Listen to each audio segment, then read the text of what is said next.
أمي كم أهواها أشتاق لمرآها وأحن لألقاها وأقبل يمناها. Pertanyaan sekarang, saya yakin Tuhan saya Allah, tapi Allah nggak kelihatan. Ada alasan tak kenapa Allah nggak kelihatan? Ada alasannya. Anda tanamkan baik-baik, ini masalah akidah yang paling penting. Kata Nabi, atau disebutkan dalam banyak riwayat, bahwasanya nabi-nabi pun belum pernah ada nabi yang lihat Allah, termasuk Nabi Muhammad SAW. Kita ambil dalilnya dalam hadis Bukhari. Waktu Nabi SAW pulang dari Isra Mi'raj, jemaah sekalian, Aisyah bertanya radhiyallahu anha, berkata, istri beliau, ya Rasulullah, hal tara rabbak? Apakah anda waktu Mi'raj ke langit, terima perintah sholat, sempat lihat Tuhan anda enggak? Lihat enggak Allah itu bagaimana? Apa jawaban Nabi SAW? Nurun ala nur anna arah. Allah itu cahaya, di atas cahaya, terang sekali. Bagaimana saya bisa melihatnya? Artinya Nabi SAW mengatakan, saya sendiri belum pernah lihat bagaimana itu Allah. Contoh sebelumnya Nabi Musa alaihissalam. Nabi Musa waktu menerima wahyu Taurat, itu selama 40 hari, turun Taurat lengkap. Al-Quran 23 tahun baru lengkap. Kalau Taurat 40 hari, nunggu di gunung Tursina. Tursina sebuah wilayah di Mesir sekarang. Itu banyak gunung-gunung batu, ada satu gunung batu yang tinggi, Nabi Musa nunggu di situ. Setiap hari Jibril datang turunin surah, turunin ayat gitu. Setelah berlalu 37 hari dari 40 hari menunggu Taurat turun, Nabi Musa alaihissalam tiba-tiba bertanya kepada Allah, mengatakan begini dalam Al-Quran, A'udzubillahi minasyaitonir rajim, Rabbi arini anzur ilaik. Wahai Tuhanku, izinkan aku melihatmu. Aku beriman kau ada ya Allah, tapi aku ingin lihat kau bagaimana. Allah menjawab, tidak mau mengecewakan Nabi Musa. Sebagai manusia Allah mengatakan, lan tarani. Perlu anda tahu dalam bahasa Arab jemaah sekalian ada 3 kosakata la, tidak yang berarti tidak. Ada la biasa artinya tidak, ada lam dengan mim, lam artinya tidak pernah, ada lam dengan nun, lan artinya tidak akan pernah. Allah mengatakan apa? Lan tarani, kau tidak akan mampu melihatku hai Musa. Tapi Allah nggak mau kecewain Musa. Ternyata Musa selama 37 hari jemaah sekalian kagum-kagum lihat gunung-gunung batu di situ.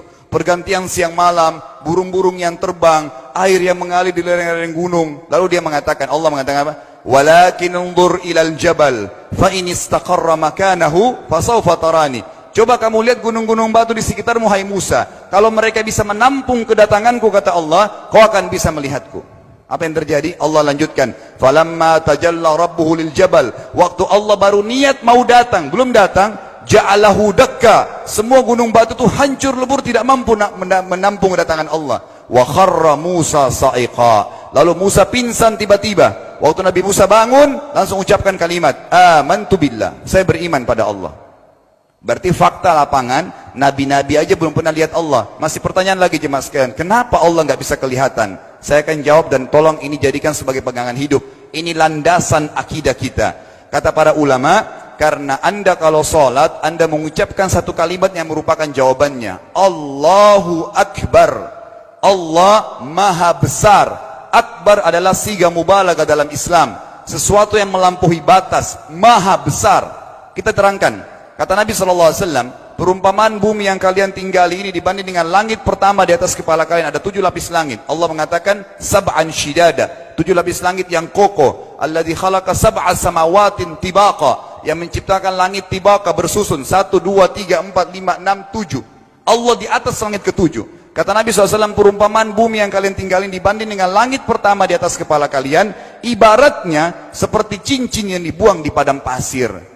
Jadi kita tidak akan pernah bisa melihat ujungnya langit karena kita sangat kecil, dan ini terbukti secara fakta. Apakah anda sudah tahu bahwasanya miliaran bintang-bintang yang ada di atas kepala anda yang jaraknya sekian miliar tahun dari bumi dan sekian miliar tahun lebih besar daripada bumi, sekian miliar kali lebih besar daripada bumi, itu semua berada di bawah langit pertama. Manusia tidak akan pernah bisa memegang langit ini dengan telapak tangannya, karena dari sini saja ke Pluto jaraknya 270 tahun.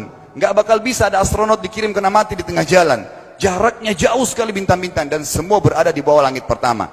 Kata Nabi SAW, di atasnya ada langit kedua besarnya, digabung antara bumi sama langit pertama seperti cincin dibuang di padang pasir. Langit ketiga, 2, 1 dan bumi digabung tiga-tiganya, dimana langit ketiga seperti cincin dibuang di padang pasir, sampai langit ke-7, 5, 6, 4, 3, 2, 1 dan bumi, 7 digabung, dibanding langit ke-7 seperti cincin dibuang di padang pasir. Dan langit yang luas ini jemaah sekalian dipenuhi dengan makhluk Allah yang lain namanya malaikat. Dalam hadis Bukhari kata Nabi SAW, waktu saya sedang dimi'rajkan ke langit, tidak ada 4 jari pun ukuran di langit yang luas itu, kecuali saya temukan malaikat yang sedang ruku atau sujud, penuh dengan jumlah mereka. Anda tahu malaikat itu ada namanya nama kelompok. Seperti Raqib, Atid itu kelompok. Di bawah Raqib banyak miliaran malaikat, di bawah Atid miliaran malaikat. Sama dengan Munkar Nakir. Ada memang nama kelompok. Makanya kalau manusia 5 miliar, Raqib Atidnya 10 miliar. Raqib Atidnya 10 miliar. Lalu kata Nabi SAW, di atas langit ketujuh ada Sidratil Muntaha.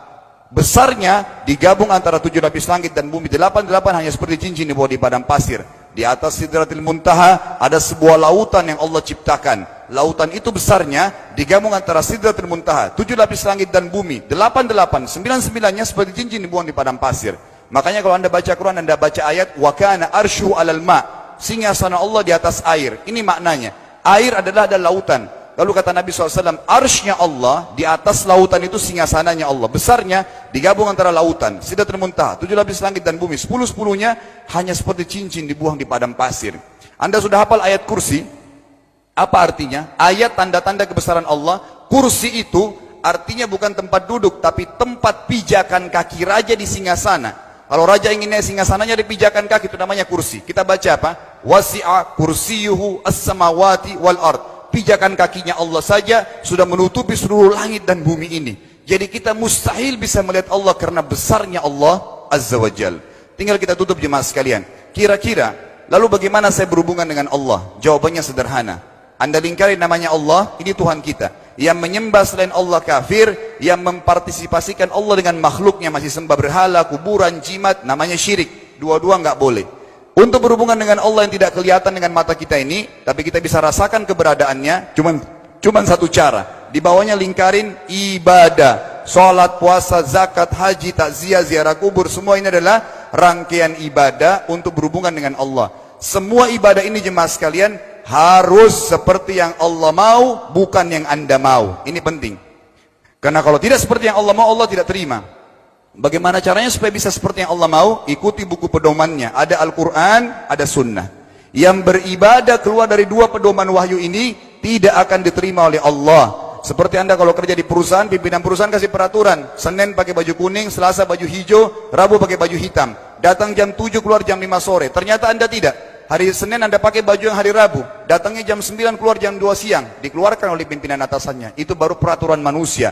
Bagaimana dengan peraturan Allah Azza wa Jal? Maka kita simpulkan semua jemaah sekalian adalah, yakinlah Tuhan Anda Allah ada, satu-satunya Tuhan. Kalau Anda sedang sakit, yang ciptakan Anda Allah, yang ciptakan penyakit Allah, yang menciptakan kesembuhannya Allah. Kalau kita sedang musibah sama, kalau kita sudah senang juga sama. Semoga Allah SWT menjadikan kita orang-orang yang senantiasa beriman padanya, dan juga selalu berteguh dalam keimanan tersebut serta mengikuti syariat. أمي كم أهواها أشتاق لمرآها وأحن لي ألقاها وأقبل